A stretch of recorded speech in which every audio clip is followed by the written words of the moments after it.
आपके समक्ष कर्नाटक मैं नास्तिक क्यों हूँ?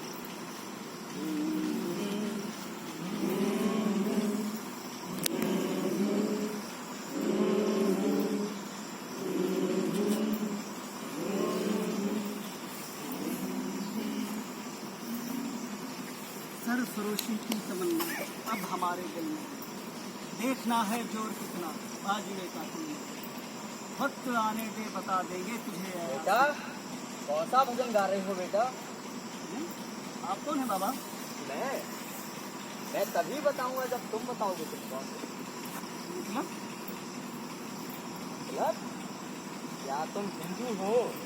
यदि तुम हिंदू हो तो मैं ये हूँ। नहीं, मैं हिंदू नहीं हूँ। नहीं हो तब तो जरूर मुसलमान होंगे। यदि तुम मुसलमान हो तो मैं ये हूँ। नहीं, मैं मुसलमान नहीं हूँ। मुसलमान भी नहीं हो, हिंदू भी नहीं हो, तब तो तुम जरूर बौद्ध होगे। यदि तुम बौद्ध हो तो मैं ये हूँ। मैं बौद्ध भी नहीं हूँ। नहीं हो, मुसलमान नहीं हो, बौद्ध नहीं हो, तब तो तुम जरूर ईसाई होगे। यदि तुम ईसाई हो तो मैं ये हूँ। नहीं बाबा, मैं ईसाई भी नहीं हूँ। अब तुम कौन हो बालक? कौन हो? मैं इंसान हूँ। इंसान? अरे मनुष्य की दृष्टि से तो मुझे परिभाषित ही नहीं किया गया। क्या मनुष्य को ईश्वर अल्लाह भगवान की आवश्यकता नहीं होती है क्या? बाबा, भूखे को रोटी मिले, वंचितों को न्याय, बेरोजगारों को रोजगार मिले और अशिक्षितों को शिक्षा, फिर किसी अन्य कृपा बरसाने वाले की जरूरत नहीं होती है। अब क्या मनुष्य बनकर मैं तुम्हारे देश समाज में रह सकता हूँ? हाँ, क्यों नहीं। इंसान बन के रह पाना थोड़ा मुश्किल और कठिनाइयों से भरा है, लेकिन ऐसा नहीं है कि आप इंसान बन के रह नहीं सकते हैं। और हाँ बाबा, इंसान के भी विविध चेहरे होते हैं, बहुत से रूप होते हैं। आइए मैं आपको दिखाता हूँ कि इंसान के क्या रूप हैं, कौन से चेहरे हैं। सभी पक्षों पर आप दृष्टि डालिए, विचार कीजिए, फिर आप निर्णय लीजिए कि आपको कौन सा रूप वर्ण करना है और किसके पक्ष में खड़ा होना है। चलिए मेरे साथ बाबा।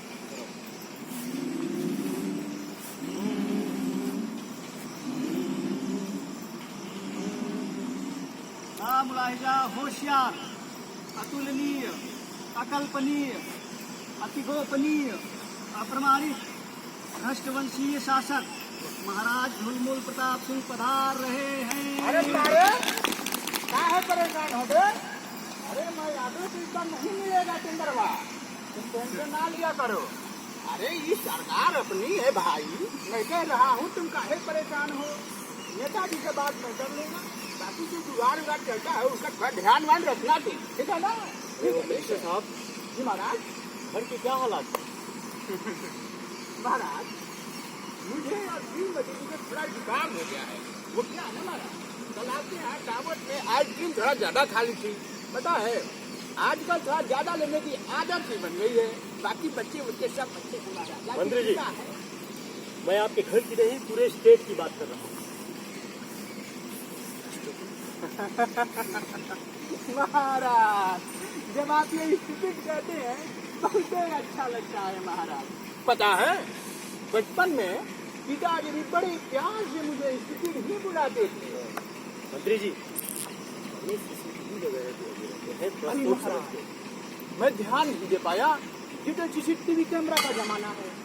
वरना महाराज मैं ये सारे बदभाई को छोड़कर केवल अपने कुटुंब की बात नहीं करता महाराज। लेकिन अब आपको आगे से सोच और समझ के स्टेटमेंट देना है। जी महाराज, आपको जी, पता है ना, स्टेट डिजिटल हो चुका है। महाराज ये डिजिटल स्टेट क्या होता है महाराज? अरे मंत्री जी, आपको नहीं पता है, डिजिटल स्टेट के माध्यम से आप किसी भी मंदिर, मस्जिद या गुरुद्वारे का दर्शन बड़े आसानी से कर सकते हैं। ये कैसे महाराज? अरे और सुनिए, आप अब पूरे परिवार के साथ निःशुल्क एक धर्म से दूसरे धर्म में पोर्ट भी करा अरे सकते बाप रे, ये कैसे होता है? ये तो डिजिटल स्टेट है।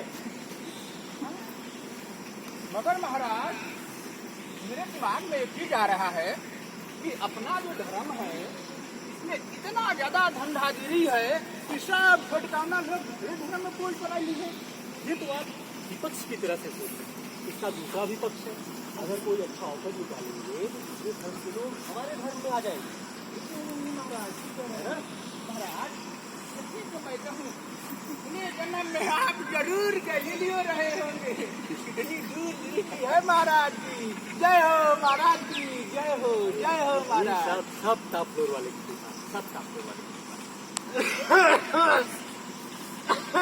तो हाय महाराज, तो हाय। अरे क्या हुआ, क्यों चिल्ला रहे हो? साहब अपना फैसला वापस ले लियो। हाँ महाराज, वो हम तो बहुत सारे फैसले लेते रहते हैं। साहब वही बारो जा में बहुत से लोगन की जान गई और पर्यावरण को बहुत सारो नुकसान भयो। अच्छा, तो तुम सड़कबंदी की बात कर रहे हो?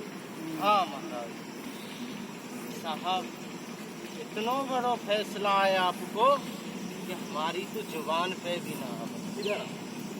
देखो, हम जो ध्यान देते हैं उसे करके छोड़ते हैं, बिल्कुल है ना मंत्री जी महाराज। और फिर अंजाम चाहे जो हो। और तुम्हें किसने बता दिया कि इससे पर्यावरण का नुकसान हुआ है महाराज। या जानमाल का नुकसान हुआ है? महाराज मुझे तो इसमें विपक्ष का हाथ लग रहा है। बिल्कुल, आप इसे समझाइए। देखो ढंग पर, इधर आओ। मैं तुमको बहुत अच्छी चीज समझाने जा रहा हूँ। देखो, ये जो नाकबंदी का फैसला है, इससे आम जनता का कोनो नुकसान नहीं हुआ है, ठीक। और देखो, इसमें जो समस्या हुई है वो सब बड़े पेट वाले रहे होंगे, ठीक है। देखो, सबसे बड़ी समस्या है कि तुम पढ़े लिखे हो नहीं, तुम्हारे लिए क्या लाख तो भैंस बराबर, ठीक। ये देखो, ये पर्यावरण देखते हो, पूरा जो पर्यावरण है, इस पूरे पर्यावरण में इस नाशबंदी की फैसला से 10 लाख टन ऑक्सीजन की वृद्धि हुई है, ठीक। और आओ, इसको पूरा समझाता है, एकदम विस्तृत में पूरा समझा देने की जब तुम कहोगे ही नहीं कुछ की सरकार ने काम किया कि नहीं किया। देखो, उदयपुर जानते हो कि नहीं जानते हो? यही समस्या है तुम लोगों की, जो सबसे बड़ी समस्या यही है। जानते हो कि कुछ हो नहीं, कहोगे कि सरकार अच्छा काम नहीं किया, सरकार ये नहीं किया, तो सरकार ने नाशबंदी किया तो फायदे नहीं हुआ। देखो, सांसद जानते हो ना? हाँ डॉक्टर साहब ने बताया बहुत बड़ा रोग होता है। हाँ, सांसद जानोगे, लेकिन उदयपुर नहीं जानोगे। सरकार ने जो नाशबंदी का फैसला लिया है, इसी नाशबंदी के फैसले से सरकार ने ऐसा कर दिया है ना, तो ओजोनी परत में डायरेक्ट वृद्धि करा दिया है। अब बताओ, जब ओजोनी परत में वृद्धि हो जाएगा तो कैंसर नहीं होगा, तो होगा कि नहीं? तो अब बताओ कि सरकार ने कितना अच्छा काम किया है। बहुत अच्छा। और साहब वो लोगन को क्या होगा जो मर गए? ये देखो, वो सब बड़े पेट वाले रहे होंगे, समझे? वो सब बड़े पेट वाले रहे होंगे, सब ज्यादा ऑक्सीजन स्टोर करने के चक्कर में मरे होंगे, ठीक। और तुम्हारे साथ चल रही है ना, तो सुख मनाओ कि तुम्हारे साथ चल रही है, ठीक है। तुम्हारे साथ चल रही है, सीधे चुपचाप भाग जाओ। चलो भाग जाओ, चलो भाग ऐसे। तमीज कहीं का पता नहीं कहाँ से आ जाते हैं, कहते हैं कि सरकार ने अच्छा काम नहीं किया। बहुत अच्छा, बहुत अच्छा। महाराज देख रहे हैं इसको, तरह के लोग आ जाते हैं कि सरकार पर आरोप प्रत्यारोप करते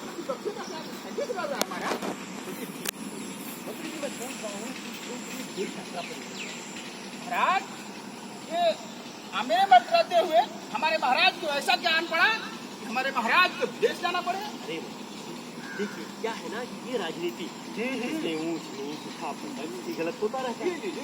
और होता क्या है कि सारा इल्जाम हमारे सर पे आ जाता है। आना चाहिए। जी महाराज, जी महाराज, मैं भी यही कई दिनों से, महीनों रातों सालों दिन रात यही सोचते रहता हूँ। सपना में भी आता है, दिनों में रातियों में एकदम हमेशा सपना में आता है कि क्या हमारे समाज में, ये तो भाई लोकतंत्र है, तो इसमें क्या सिर्फ जनता को ही अधिकार है या हमारे महाराज को हमको अधिकार नहीं है? हम लोग भी भाई स्वतंत्र हैं, ये तो लोकतंत्र है, तो हम लोग भी अपनी मर्जी से कुछ भी करें, कहीं घूमे, कहीं जाए, कहीं जाते हैं तो महाराज ने वहाँ गए, महाराज वहाँ गए, महाराज वहाँ गए। ऐसी बात है भाई, हम तो चाहते हैं महाराज आप विदेश जाइए, वहाँ का विकास देखिए। आप देखिए कि वहाँ कैसे हवाई जहाज उड़ रही है, कैसे हवाई जहाज लड़ेगी। जब नहीं जाएंगे तो मालूम ही नहीं चलेगा कि हवाई जहाज का निर्माण कैसे होता है, कैसे सैटेलाइट बनता है। सही कह रहे जब जानेंगे घूमेंगे तभी तो जानेंगे कैसे कैसे सब हवाई जहाज बनता है, विकास कैसे होता है, विकास की नदियाँ बहाएंगे।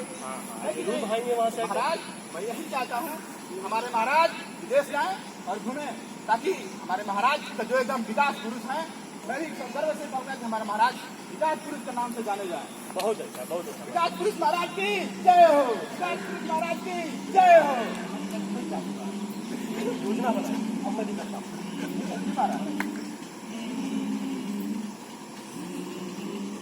हेलो अरे समझाए तो थे। हाँ 3 पेटी ले लीजिए। हाँ तुम कहाँ से आ गए भाई, कहाँ घुसे आ रहे हो? काम का काम चाहिए। अरे काम कैसा काम? तुम्हें काम कहाँ से दे? हम तो खुद ही बेरोजगार बैठे हैं भाई। लेकिन साहब हम दूसरे के सरकार में 100 दिन का रोजगार देते। अरे सरकार का क्या है, आज उसकी जिसका अपना ही कोई भरोसा नहीं, उसकी बात को करोगे क्या करोगे?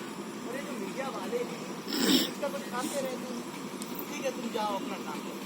लेकिन साहब जो पिछला काम किया उसका पैसा भी नहीं मिला। देखो भाई, भगवत गीता में भगवान श्री कृष्ण ने कहा है ना, कर्म करो फल की इच्छा मत करो। और अगर तुमने कर्म किया है तो तुम्हें फल अवश्य मिलेगा। ठीक है जाओ तुम। लेकिन साहब काम को कुछ तो हम गई अपन कैसे पाली, बीवी बच्चे कुछ कैसे पाली। अरे ठेका ले रखा है क्या बीवी बच्चों का? पता नहीं कहाँ निकले ऐसे। हाँ हेलो, हाँ सुन हाँ।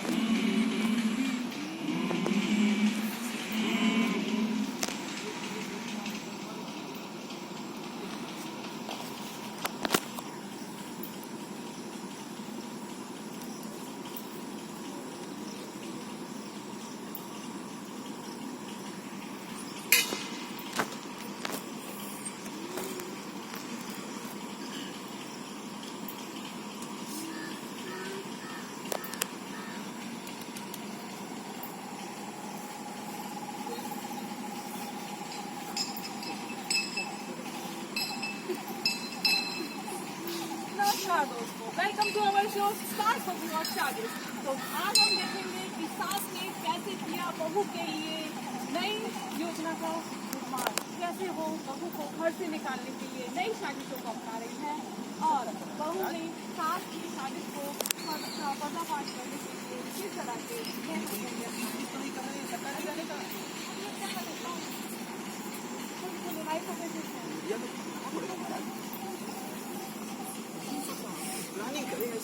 अरे आओ नेताजी से पूछते हैं। नेताजी आपके राज्य में किसान और मजदूर आत्महत्या कर रहे हैं, आप क्या कहना चाहेंगे? देखिए इसमें मैं कह रहा हूँ इसमें जरूर विपक्ष का हाथ होगा।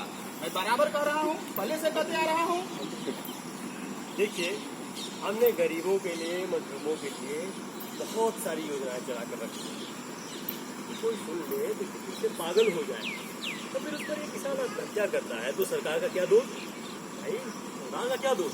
मंत्री जी महाराज देखिए मैं आपको यह बता देना चाहता हूँ कि आप सब विपक्ष की भांति बिना किसी ठोस आधार के बेबुनियाद आरोप हमारे सरकार पे आप लोग नहीं लगा सकती हैं। ये जो वर्तमान की सरकार है, गरीबों की सरकार है, शोषितों की सरकार है, वंचितों की सरकार है। मैं आपको दोबारा कह रहा हूँ कि हमारी सरकार आत्मविश्वास के साथ, ईमानदारी के साथ गरीबों के लिए दिन रात एक की हुई है। और हमारी सरकार ने ये जो शासबंदी का फैसला लिया है, इससे लाखों किसानों का सैकड़ों रुपए माफ किया है। इसका प्रमाण मैं आपको दे रहा हूँ। मैं सर्टिफिकेट दीजिए उसको। देखिए क्या नाम है तुम्हारा? साहब गजोधर।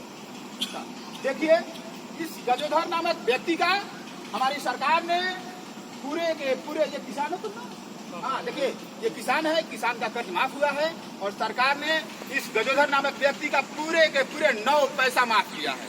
अब बताओ ये सर्टिफिकेट इसको नहीं मिल पाया, इस वजह से ये फांसी लगाने जा रहा था। लो इसका तस्वीर लीजिए। मंत्री जी के साथ आनी चाहिए। देखिए फोकस करो मंत्री जी पे, फोकस करो। ऐसे करो, ऐसे ऐसे ऐसे लगाओ, ऐसे ऐसे पढ़े लिखे नहीं हो, ऐसे लगाओ। देखिए जब तक मीडिया और सरकार आपस में मिलजुल करके काम नहीं करेगी तब तक आप लोग सरकार पे आरोप लगाएंगे। जनता को भी दिखा दीजिए मंत्री जी की 9 पैसा माफ बिल्कुल हुआ है। बिल्कुल बिल्कुल। अब बताओ अब तो आत्महत्या नहीं करोगे ना? खुश रहो। बोलो विकास पुरुष महाराज की जय हो। तो देखा आपने किस तरह से हमारे मंत्री जी ने लाखों किसानों के सैकड़ों रुपए माफ कर दिए। ऐसे उदार, कृपालु और काम के प्रति इतने समर्पित साक्षात कामदेव के देवता हमारे मंत्री जी कहे जा सकते हैं। इन्होंने जनता का बहुत ही भला किया है। अधिक जानकारी के लिए आप देखते रहिए सबसे फास्ट और सबसे विश्वसनीय news channel the propaganda. Cameraman फलाने के साथ मैं चाटुकार टिकाने। धन्यवाद। अरे आओ आओ सामने। तो कटौती क्या आप चर्चा करना चाहेंगे? भागो यहाँ से। मुझे जीवती का नहीं चाहिए, बनने भी नहीं देते हैं। 9 लाख रुपए कच लेते, 9 रुपए मारते हैं। ये सब बड़े लोग हैं, चाहिए कि ना मारे। आओ आप समझा। देखा बाबा, ये है हमारे देश के अन्नदाता जो दूसरों का पेट भरते हैं और खुद भूखे मर रहे हैं। ये लोग छत चपकती है उस किसान के घर की, फिर भी वो किसान बारिश की दुआ मांगता है। इनकी स्थिति ऐसी हो गई है कि ये मरने के लिए विवश हैं। इनके लिए कोई योजना नहीं है, कोई इनके लिए सोचने वाला नहीं है। ये भी इंसान का एक पहलू है। आइए भी और आपको इंसान के रूपों से परिचित कराता हूँ। चलिए मेरे साथ।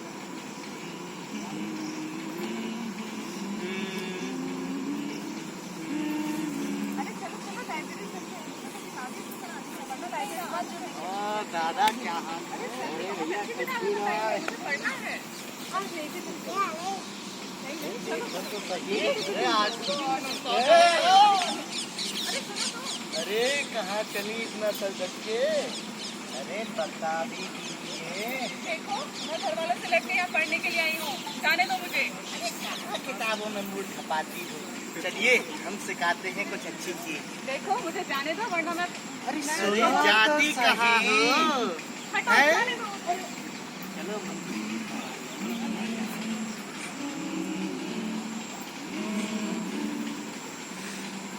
क्या मार ले जी, दिमाग खराब हो गया है तुम्हारा। ये कोई साधारण कुत्ता नहीं है, मंत्री जी का कुत्ता है। नहीं मिल रहा है अच्छा ब्रांड तो फॉरेन से मंगाओ। और हाँ ध्यान रखना, इंतजाम ऐसा हो मंत्री जी के कुत्ते पर कोई व्यक्ति का कुत्ता भौंकने भी न पाए। बहुत मुश्किल से प्रोग्राम मिला है किसान समारोह के लिए। हाँ बेटा क्या बात है? सर मैं जब लाइब्रेरी गई थी, सर मुझे बोला तूने छेड़ा। सर उन्होंने मेरे साथ जानवरों जैसा बर्ताव किया। सर आप उन्हें कॉलेज में इंवेस्टिगेट कर दीजिए। मैं देखता हूँ मेरे होते हुए ऐसा कैसे किया। गार्ड जाओ बुला के लाओ, कौन है ये लोग? अरे कौन हो यार? कहाँ ले जा रहे? नमस्ते सर जी। जी को प्रणाम।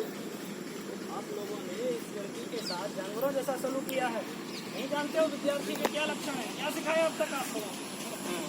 गुरुजी जानते हैं ना, आपने ही तो सिखाया था वो दिन।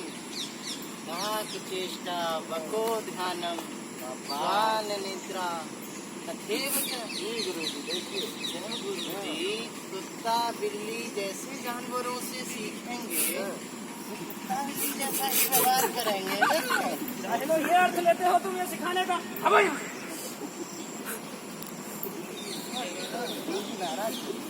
नहीं सारा काम निपटा लिया था।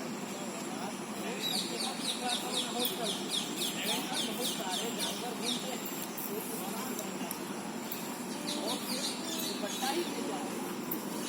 तो सर आप क्या होने का इंतजार कर रहे थे? क्रांतिकारी हो रही है।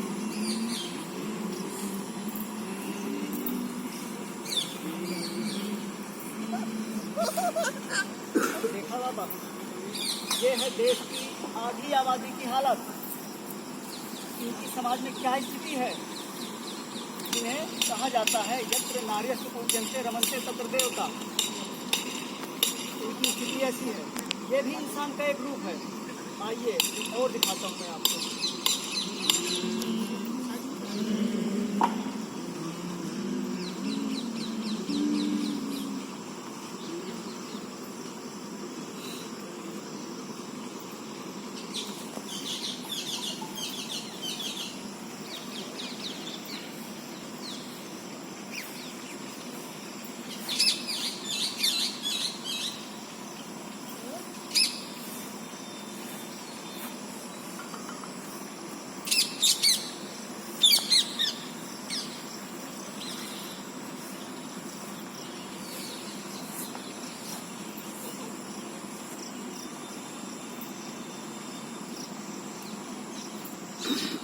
क्या हाल है? क्या चल रहा है? भैया आपकी बार खरीदो ना सर, टेंडर लो ना अपना हाँ मिलेगा कहाँ से? तो दंगा फसाद होता है जो किसी के तौर से आपको टेंडर मिल जाएगा। हाँ सही कह रहे हो भैया। 10 साल पहले वालों जो गंगा भयो ना हो वाले देखो कितना अच्छो फायदा भयो हमें और तुम्हें। सेठ जी उसमें तो बहुत अच्छा कमीशन मिला हमें। हाँ बिल्कुल, अब ऐसा मौका नहीं मिल रहा तो मिलेगा। अरे सेठ जी देखिए लगता है मौका मिल गया। हाँ सही कह रहे हो। अरे सेठ जी लगता है दूसरा बम लगा रहा है। हाँ लगा देगा 100 नंबर पे फोन। अरे 100 नंबर पे फोन लगा के क्या करोगे? पुलिस है का मालूम कौन भलो आदमी कौन आतंकवादी है। चलो देखते हैं, सबसे पहले भैया लगाई दियो बम। हाँ बम। अरे और क्या कर रहे तुम? जमीन चाहे से पड़ी जा लगा रहे हो है लायक। हम देखते हैं ना। अरे ये क्या कर रहे हैं? ये भी धार्मिक है, ये भी अपने धर्म के प्रति सजग है। इनके भी संविधान में कुछ बातें कही गई है। आप लोग कौन है इनको मारने वाले? बड़ा सेक्युलर का बाप बन रहा है।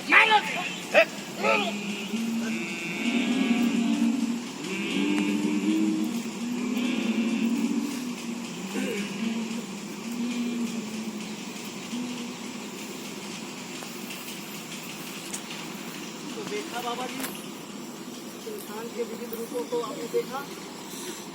अब देखिए, समझिए, गहराई से विचार कीजिए और इसके बाद निर्णय लीजिए कि अब आपको क्या करना है। अब आप तो समझ गए होंगे ना। अब आप स्वयं ये बात तय कीजिए। इस समय मेरी ज़रूरत वहाँ पर है, इसलिए मुझे वहाँ जाना होगा। अब आप अपने से निर्णय लीजिए, मैं चलता हूँ बाबा।